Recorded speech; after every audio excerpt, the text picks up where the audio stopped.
హే friends, ఒక teaser release చేయలేదు, trailer release చేయలేదు, సినిమాకు సంబంధించినటువంటి ఏ విధమైన అఫీషియల్ అప్డేట్ కూడా లేదు. ఎందుకంటే ఈ విధమైనటువంటి అప్డేట్లన్నీ మీరు బర్త్డే దాకా వెయిట్ చేయండి. బర్త్డే దాకా ఏ విధమైనటువంటి అప్డేట్లు మీరు ఎక్స్పెక్ట్ చేయమాకండి అని చెప్పి మరీ వద్దు చెప్పారు. మనమే అది 100% ఫాలో అయ్యాను. ఇంకెప్పట్లో ఏమీ రావులే అని చెప్పి మనమైతే తడిగొట్టేసుకొని కూర్చున్నాం. నేను ఏ సినిమా గురించి మాట్లాడుతున్నా మీకు ఈ పాటికి అర్థమైనాలా, అదే ఎన్టీఆర్ నీల్ సినిమా గురించి. ఏ విధమైనటువంటి అప్డేట్ ఇచ్చేదేలే అని చెప్పి ఎన్టీఆర్ అయితే మరీ పగడ్బందీగా పెట్టుకుంటా. ఎన్టీఆర్ మన నీల్ గారితో కూడా చెప్పిండట, మీరు అప్డేట్స్ ఇస్తారు సార్, మన వాళ్ళకి హైప్ జయ్యని పెరిగిద్ది, వాళ్ళు అప్డేట్ చేయడం స్లో అయితే వాళ్ళకి హైప్ తగ్గిద్ది, అవన్నీ వద్దు, సినిమా కొన్ని రోజుల్లో రిలీజ్ ఉందనగా మనం అప్డేట్స్ మాట్లాడుకుందాం, అప్డేట్స్ గురించి ఇద్దామని చెప్పి ఎన్టీఆర్ గారే నీల్ గారికి సజెస్ట్ చేయడం. అందుకే సినిమాకి సంబంధించినటువంటి ఏ విధమైనటువంటి అప్డేట్ ఇవ్వకపోవడం మనమైతే చూడొచ్చు అనమాట. సో అయినా కానీ ఈ సినిమా గురించి ఈరోజు సోషల్ మీడియాలో డిస్కషన్ అయితే నడుస్తుంది. అలాంటి నేను ఒక కమ్యూనిటీ పోస్ట్ కూడా పెట్టాను. మన రామ్ చరణ్ది ఒకవైపు, ఎన్టీఆర్ది ఒకవైపు పెట్టాను అనమాట. చాలామంది అదేంటి బ్రో, రామ్ చరణ్ బాడీ చాలా హెవీగా ఉంది, ఎన్టీఆర్ అన్నేందుకు బక్కగా కనపడుతుండు అని చెప్పి కూడా నా కింద కామెంట్ చేశారు. వాటికి రీజన్స్ ఏంది? ఏ హీరో అయినా సరే హై వోల్టేజ్లో, హై యాక్షన్ డ్రామాలో చూపించాలి, కానీ మరి అంత బక్కగా ఎందుకు చూపిస్తాడు నీల్ గారు అని చెప్పి ఈరోజు ఈ వీడియోలో క్లారిటీగా క్లుప్తంగా మాట్లాడుకునేటటువంటి ప్రయత్నం చేద్దాం.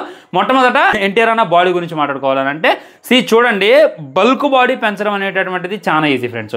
జిమ్ చేసే వాళ్ళకి అదే అర్థమైంది అనమాట. మందేం పెద్ద జిమ్ బాడీ కాదు, కానీ నేను జిమ్ చేసే వాళ్ళతో నేను ఫ్రెండ్షిప్ చేసిన, నాకు తెలిసి బాగా బల్క్ బాడీ ఉన్న వాళ్ళు కూడా ఉన్నారు. వాళ్ళు ఏం చేస్తారంటే మందు తాగుతారు, సిగరెట్లు తాగుతారు, at the same time gym కూడా చేస్తారు, అన్నీ తింటారు అనమాట.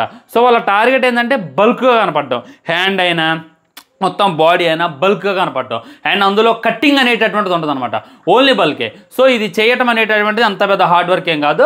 జస్ట్ స్టమక్ సైడ్ ఫ్యాక్ట్ తగ్గించి కొద్దిగా చెస్ట్ని గట్టిగా చేసుకోండి, ఈ బైసెప్స్ని గట్టిగా చూపించగలిగితే 100% సెట్ అయిపోద్ది. ఇది బల్క్ బాడీకి ఉన్నటువంటిది. కానీ కట్టింగ్ బాడీ అంటారు, ఇది చాలా అంటే చాలా హార్డ్ వర్క్తో కూడుకుంది, చాలా అంటే చాలా డెడికేషన్ చేయాలి.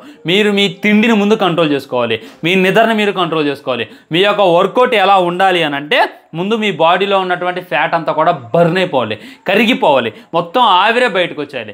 ఆ తర్వాత ఈ కటింగ్ అనేటటువంటిది ఉంటుంది. ఆ తర్వాత మన బాడీలో లైట్గా షేప్స్ అనేవి కనపడతాయి అనమాట, దాన్ని కటింగ్ బాడీ అంటారు. సో మనకి పెద్ద సినిమాలో రామ్ చరణ్ అయితే బల్క్ బాడీతో కనపడబోతుండో, ఎన్టీఆర్ నీల్ సినిమాలో ఎన్టీఆర్ అన్న అయితే కటింగ్ బాడీతో కనపడుతుండో. ఇది అనమాట బల్క్ బాడీకి ఈ కటింగ్ బాడీకి చాలా తేడా ఉంటుంది. బల్క్ బాడీ అనేటటువంటిది పెద్ద హార్డ్ వర్క్ కాదు, కానీ కటింగ్ అనేటటువంటిది చాలా అంటే చాలా హార్డ్ వర్క్తో కూడుకున్నటువంటి పని అని చెప్పి గుర్తుపెట్టుకొని, అట్టని రామ్ చరణ్ కటింగ్ బాడీ చేయలేదని చెప్పి నేను అట్లా ధృవ సినిమా చూస్తే మీ అందరికీ అర్థమైపోద్ది, ఆయన కూడా చాలా బాగా చేయగలరు అనమాట. కానీ ఈ టైంలో, ఆ టైంలో రామ్ చరణ్ తోపు అయితే ఈ టైంలో మన ఎన్టీఆర్ అన్న కటింగ్ బాడీతో అందరినీ కూడా ఆకట్టుకుంటుండు, వేరే లెవెల్ బాడీని అయితే దింపుతుండో. నిజంగా మీ అందరికీ ఎలా కనపడ్డాడు నాకు తెలియదు, కానీ నాకైతే ఒక బ్రూస్లీ లాగా కనపడ్డాడు. ఒక బ్రూస్లీ బాడీ ఏ విధంగా ఉంటుందో అలానే చూపించేటటువంటి ప్రయత్నం జరుగుతుంది అని చెప్పి క్లారిటీగా అర్థమవుతుంది. సో మీకైతే క్లారిటీ వచ్చింది కదా, ఎందుకు ఎన్టీఆర్ అన్న అమాంతం అంత తగ్గిపోయిండు అనేటటువంటిది క్లారిటీ, అండ్ ఈ బాడీని పొందడానికి చేసేటటువంటి రిస్క్ గురించి మీకైతే ఒక క్లారిటీ వచ్చిందని చెప్పి నేనైతే అనుకుంటున్నా. ఇప్పుడు మూవీ కాన్సెప్ట్లోకి వస్తా చూడండి. ఏ హీరోయిన్ అయినా సరే హెవీ బాడీతో చూపించాలి, మంచి ఇజ్జో చూపించాలి. కానీ మన ఎన్టీఆర్ ఎందుకు బక్కగా అయిపోయిండు, నీల్ గారు ఎందుకు ఎన్టీఆర్ని బక్కగా ఉంచి సూచించను అని అంటే, నా గెస్సింగ్ కరెక్ట్ అయినట్టయితే నేను అనుకునేది, బయట సోషల్ మీడియాలో బాగా వైరల్గా మారేది, బ్రూస్లీ యొక్క బయోపిక్ ఎన్టీఆర్తో తీద్దాం అనేటటువంటి ప్లాన్ నీల్ గారు చేస్తున్నారంట. బ్రూస్లీ యొక్క బయోపిక్ అంటే యాజ్ రీజన్ ఎంపరో, ఆయన పుట్టిన తర్వాత పెరిగిన తర్వాత ఇదంతా కాదు, ఒక యువకుడి కథ ఇది. ఆ యువకుడు ఏంటంటే మార్షల్ ఆర్ట్స్, కరాటే ఇవన్నీ కనిపెట్టిందే ఆ యువకుడు. ఆ యువకుడు ఎవరు అనేటటువంటిది మీ అందరికీ తెలుసు, తనే మన బ్రూస్లీని ఇప్పటిదాకా చాలా సినిమాల్లో చూపించారు, చాలా సినిమాలు తను కూడా తీసిండు, చాలా సినిమాలు తను కూడా డైరెక్ట్ చేసిండు. కానీ బ్రూస్లీ ఒక గ్యాంగ్స్టర్ అయితే ఎలా ఉంటుంది ఇమాజిన్ చేసుకోండి. అసలే తోపు, ఒక్క గుద్దిందంటే ఎదుటోటి బొక్కలన్నీ కూడా చురా అయితే, అలాంటి వ్యక్తి వెపన్ వాడకుండా, తన చెయ్య ఒక వెపన్ అనమాట, తన చెయ్య ఒక చురకత్తి, ఒక్క గుద్దితేనే అవతలోడు చచ్చిపోతారు అనేటటువంటిది 100% వస్తాం. అలాంటోడు ఒక గ్యాంగ్కి లీడర్ అయితే, అలాంటోడు ఒక గ్యాంగ్స్టర్ అయితే ఎలా ఉంటుంది అనేటటువంటి కాన్సెప్ట్తో ఈ సినిమాని దింపేటటువంటి ప్రయత్నం చేస్తున్నారని చెప్పి బయట అయితే టాక్ గట్టిగా వినపడుతుంది. ఎందుకంటే ఎన్టీఆర్ అన్న బాడీ కూడా యాజ్ ఇట్ ఈజ్ ఉంది. బ్రూస్లీ బాడీని, ఎన్టీఆర్ బాడీని పక్కన పెట్టి చూడండి. నేనైతే రెండు బాడీస్ని కలిపేశా, జెమినీ ఏఐతో కలిపి ఈ విధంగా రూపొందించా. యాజ్ ఇట్ ఈజ్ ఉంది. ఇది మీకు ఇప్పుడు కనపడుతున్నటువంటి ఫోటో, ఇది మీకు ఫ్యూచర్లో కనబోయేటటువంటి ఫోటో.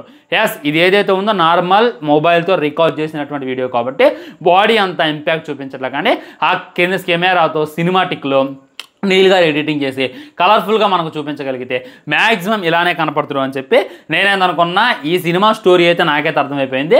ఎన్టీఆర్ అన్న బిల్డ్ చేసేటటువంటి బాడీ ప్రకారం ఆ సముద్ర తీరంలో చూస్తున్నారంట.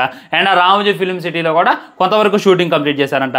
వీటన్నిటి బట్టి నేను గెస్ చేసేది ఇదంతా కూడా martial arts movie, martial arts చుట్టూ తిరిగేటటువంటి సినిమా అని చెప్పి క్లారిటీగా అర్థమవుతుంది. అదేదో నార్మల్ సినిమా, ఒక కేజీఎఫ్ లాగో, ఒక సలార్ లాగో, ఒక ఉగ్రం లాగో అలా తీసేటటువంటి దానికి ఇంత బాడీ అవసరం లేదు, ఇంత బక్కగా అవసరం లేదు, ఇంత కటింగ్ బాడీ చూపించాల్సిన అవసరం లేనే లేదు. ఖచ్చితంగా మంచి కటింగ్ బాడీ, మంచి ఫిట్నెస్ బాడీ చూపిస్తున్నాం అంటే అదేదో మార్షల్ ఆర్ట్స్కి సంబంధించింది బ్రూస్లీ గారి బయోపిక్ ఏమైనా తీయబోతున్నారు అనేటటువంటిది క్లారిటీగా అర్థమవుతుంది. ఒకటే గుర్తుపెట్టుకోండి, నందమూరి బ్రూస్లీ అనేటటువంటి నినాదాలు అయితే గట్టిగా వినపడితే మరి సినిమాకి డ్రాగన్ అనేటటువంటి టైటిల్ బాగా చలామణిలో ఉంది కదా బ్రో, మరి అది ఏమైనా పెట్టేటటువంటి అవకాశం ఉందంటే అది మనం అనుకునేది.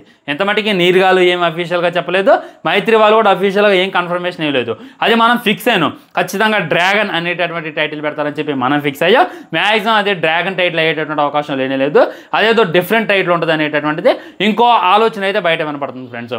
దీనివల్లే ఎన్టీఆర్ అన్న బాడీని అయితే ఇంతలాగా తగ్గించి ఇంతలా కటింగ్ బాడీని బిల్డ్ చేస్తున్నాను అనేటటువంటిది 100% వస్తాం. ఇక్కడ నాకు బాగా నచ్చేది ఆ కమిట్మెంట్ అనమాట. ఇప్పుడు హీరోస్ అంటే ఊకినే హీరోస్ అయిపోరు, అదేదో పౌడర్ అన్న మేకప్ వేసుకొని అండ్ మొహానికి ఏదో రంగు పూసుకొని నటించేటటువంటి వాళ్ళు కాదు. కావాలంటే తగ్గాలి, కావాలంటే పెరగాలి, ఆ యొక్క కమిట్మెంట్తో పనిచేయగాలి. కమిట్మెంట్తో పనిచేయగలిగేటటువంటి వాడికి ఇవాళ రాకపోవచ్చు, రేపైనా సక్సెస్ అనేటటువంటిది వస్తుంది. మళ్ళీ ఆ కమిట్మెంట్తో పనిచేస్తుందంటే వాడికి బలుపు ఉండకూడదు, గోర్దోచన ఉండకూడదు. సో మన ఎన్టీఆర్ అనికి ఈగో అనేటటువంటిది 0% ఉంటుంది. తన తాత ఒకప్పుడు సీఎం, ఈ రాష్ట్రాన్ని వేలింది అనేటటువంటి గర్వం అసలుగా చూపించడు. ఆయన వర్క్ కోసం ఎంతైనా ఇచ్చేస్తాను అనమాట. ఉదాహరణకి వారప్పుడు కూడా కొద్దిగా 6 ప్యాక్ని బిల్డ్ చేసినట్ట, కొద్దిగా బాడీని అయితే బిల్డ్ చేసినట్ట. అది మనకి వారప్పుడు తెలుస్తూనే ఉంది. సో వార్ అయిపోయింది. అంతకుముందు త్రిపుల్ అప్పుడు ఎంతలా కష్టపడ్డారు అనేటటువంటిది మన కళ్ళతో మనం చూసాం. ఇప్పుడు చూసుకున్నట్లయితే ఈ నీల్ ఎన్టీఆర్ సినిమా కోసం కూడా మరీ కష్టపడుతుండో. నేను ఎప్పటి నుండో మీతో మొత్తుకుంటూనే ఉన్నా, ఇప్పటిదాకా ఎన్టీఆర్ అన్న లేపినటువంటి సినిమాలు ఉన్నాయి కానీ ఎన్టీఆర్ అన్నని లేపిన సినిమా ఒక్కటి కూడా లేదు. నా గెస్సింగ్ కరెక్ట్ అనేటైతే ఈసారి ఎన్టీఆర్ అన్న లేపుతాడు. ఎన్టీఆర్ అన్న లేపేటటువంటి సినిమా ఖచ్చితంగా నీల్ ఎన్టీఆర్ మూవీ అని చెప్పి నేనైతే అనుకోవటమే కాదు, ఇదే ఫ్యాక్ట్, ఇదే జరగాలి అని చెప్పి నేనైతే మనస్ఫూర్తిగా కోరుకుంటున్నా. దీని మీద మీ ఒపీనియన్ కూడా తప్పకుండా కింద తెలియజేయండి. నిన్నటువంటి ఒకటే డిస్కషన్, బక్కగా అయిపోయింది అది ఇది అని. అలాంటి బాడీ రావాలంటే అంత ఈజీ కాదు. సోషల్ మీడియాలో కామెంట్ చేసినంత, సోషల్ మీడియాలో ఏదో తొర్రి ముర్రి వాగి ఏదో ఫ్యాన్ వాడు చేసినంత ఈజీ కాదు. ఎన్టీఆర్ సంపాదించినటువంటి ఆ కట్టింగ్ బాడీ మీరు ట్రై చేయండి భయ్య. మీరు ట్రై చేస్తే మీకైతే అర్థమైతే ముందు ఒంట్లో ఉన్నటువంటి కొలెస్ట్రాల్ అంతా తగ్గించాలి, ఆ తర్వాత స్ట్రిక్ట్ డైట్ మెయింటైన్ చేయాలి, ఆ తర్వాత మనం కమిట్మెంట్ ఉంచుకొని చాలా అంటే చాలా కష్టపడాలి. అది అంతేగాని బక్కగా అయిపోయిండు, చూడడానికి సినిమాగా కనపడుతుండు, ఇది ఏంది అని కామెంట్ చేయడం చాలా ఈజీ. కానీ దాని వెనుకున్నటువంటి హార్డ్ వర్క్ వేరే లెవెల్ ఉంటుంది అని చెప్పి మీరు గుర్తిస్తే బాగుంటుంది అని చెప్పి నా ఒపీనియన్ అనమాట.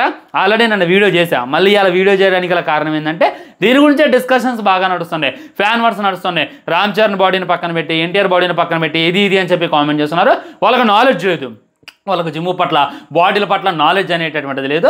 అందుకే వాళ్ళు ఆ విధంగా ఫ్యాన్ వర్క్ చేసుకుంటున్నారు అనేటటువంటిది వాస్తవం. ఎప్పటికే చెప్తున్నా సినిమా మీద ఒక కమిట్మెంట్తో, ఒక కష్టంతో పోరాడేటువంటి వ్యక్తి ఖచ్చితంగా ఎన్టీఆర్ అన్న.